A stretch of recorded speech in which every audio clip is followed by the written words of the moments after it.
फ़खर यूसुफज़ई पाकिस्तान में रहते हैं और मैं फ़खर आपके पास भी आ रहा हूं। मैं समझना तो ये चाहता हूं इस समय कि पाकिस्तान की आर्मी गिलगिट बाल्टिस्तान में प्रॉब्लम फेस कर रही है, पाकिस्तान की आर्मी खैबर पख्तूनख्वा में प्रॉब्लम फेस कर रही है, मारी जा रही है, पोस्ट छोड़ छोड़ कर भाग रहे हैं। अफगानिस्तान के तालिबान उनके बॉर्डर पर आके उन्हें मार जाते हैं, बलूचिस्तान में ट्रेन हाईजैक हो जाती है, वहां पर मारे जाते हैं, सच नहीं बताते हैं। ये भारत से लड़ेंगे जब अंदर नहीं लड़ पा रहे हैं।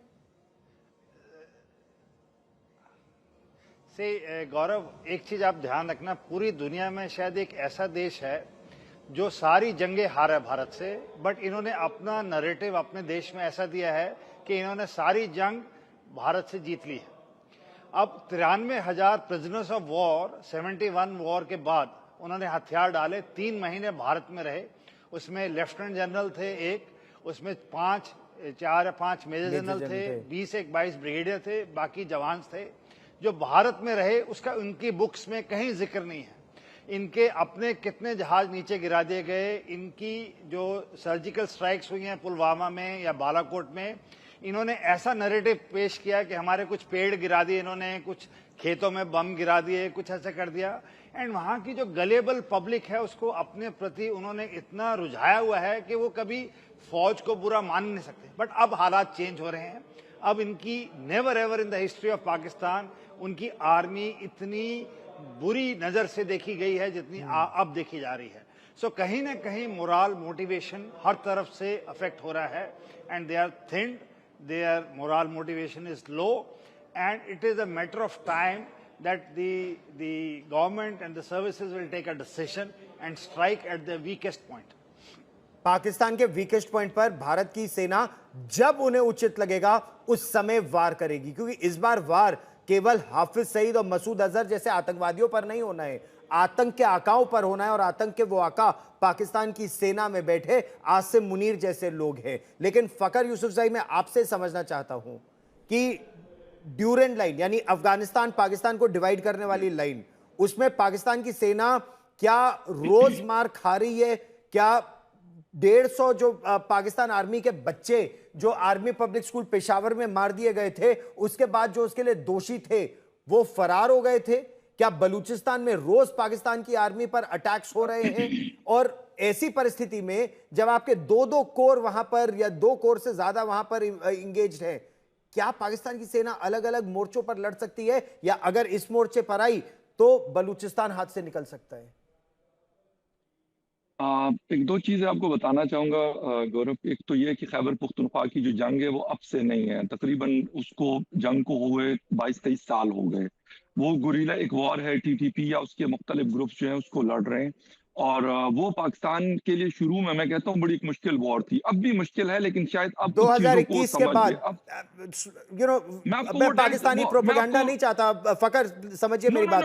2021 के बाद प्रोपेगेंडा नहीं, 2021 I will be a journalist. आज वैसे ही प्रेस फ्रीडम डे है 2021 के बाद आपकी रैंकिंग जो है मजीद गिरी है, तो हमें उस पर भी नहीं नहीं, हमारी हम तो उस रैंकिंग की बात ही नहीं मानते। हम वो जो पिछलगू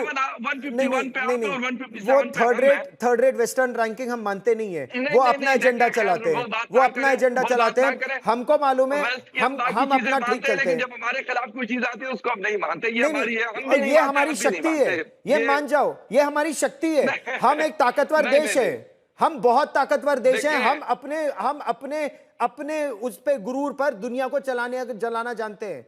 तो हम एक तो पाकिस्तान से तुलना नहीं करते, हम पाकिस्तान के पत्रकारों से तुलना नहीं करते। नहीं, मैं आपको समझा रहा हूं, मैं आपको सिंपल बता रहा हूं। 2021 के बाद जब तहरीक तालिबान पाकिस्तान ने आपकी सेना को ठोकना शुरू किया था, मैं उसके बाद का इतिहास 25 साल में क्या हो रहा है मैं भी जानता हूं। 2021 के बाद 3 साल का भी मैं जाता हूं, मैं खुद कवर करता हूं। आप कभी अफगानिस्तान नहीं गए होंगे और न जाएंगे। फ़खर यूसुफज़ई बलूचिस्तान भी जाता है, खैबर पुख्तनख्वा भी जाता है, और पूरे अफगानिस्तान में भी फिरता है। वो बात ना करे आप मुझसे पत्रकार की। अगर आप बात करते हैं ना, पत्रकार को ऐसी जगह पे जाना चाहिए। अपने दोस्त ममालिक में तो कोई भी जा सकता है, कोई मसला नहीं। चीन में अगर मैं जाऊंगा या टर्की में जाऊंगा तो मतलब that's not a big deal for me. लेकिन जिस जगह पे जाना चाहिए वो जगह जाना। और दूसरी बात, इंटरेस्टिंग कमोडोर जीजे सिंह, फ़खर यूसुफज़ई ने कहा चीन इनका दोस्त देश है, टर्की है, लेकिन अफगानिस्तान नहीं है। जनरल कुलकर्णी, अफगानिस्तान दोस्त नहीं है। जिस तालिबान को इतने साल पाकिस्तान ने पाल पोस कर रखा, वो अब इनका दोस्त नहीं है, क्योंकि वो भी जानता है कि इन्होंने दोस्त बनाकर नहीं रखा, इन्होंने केवल हथियार बनाकर रखा था, और वो हथियार अब पाकिस्तान की सरकार के काम। आपको पता ही नहीं है। अरे कजिन 1.5 लाख लोगों को अपने घर से निकाल दिया। आप अपने कजिन को इस तरह घर से निकालते हैं, इस तरह घर से निकालते हैं आप। कोई इनकार नहीं है। गौरव, एक चीज गौरव पाकिस्तान एक चीज गौरव पाकिस्तान ने सोचा तालिबान के द्वारा जनरल कुलकर्णी पहले, general Kulkarni go on sir.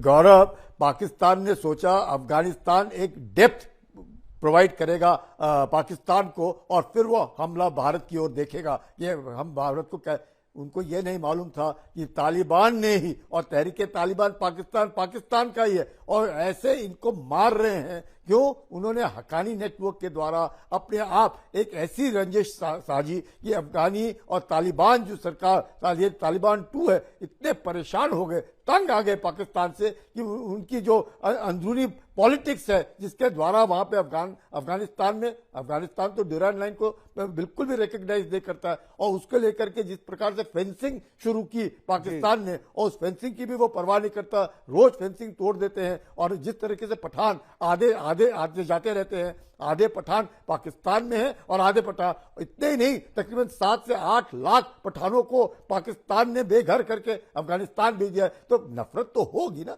Afghanistan के अंदर, आक्रोश तो होगा पाकिस्तान के बरखिलाफ। पाकिस्तान ने क्या किया है सिवाय आतंक फैलाने के पूरे विश्व भर में और अपने इलाके में और भारत में? पाकिस्तान तो जाना ही जाता है, पाकिस्तान आतंक का सौदागर है। It is hub of terrorism. Pakistan is using terrorism as an instrument of state policy. ये सब कोई जानता है। तो पाकिस्तान को पता नहीं कहां क्या है, ऐसे लगता है कि पता नहीं अरेबिक नाम लेकर के और अरेबिक कल्चर लेकर के हमारे पास हथफ है, गस्तरी है, बाबर है, हमारे पास आधा किलो के न्यूक्लियर बम है, 1 पाव का न्यूक्लियर बम है। कैसी बातें करते हैं ऐसे लोग। मुझे कई बार तो शक होने लगता है ये कैसा देश है।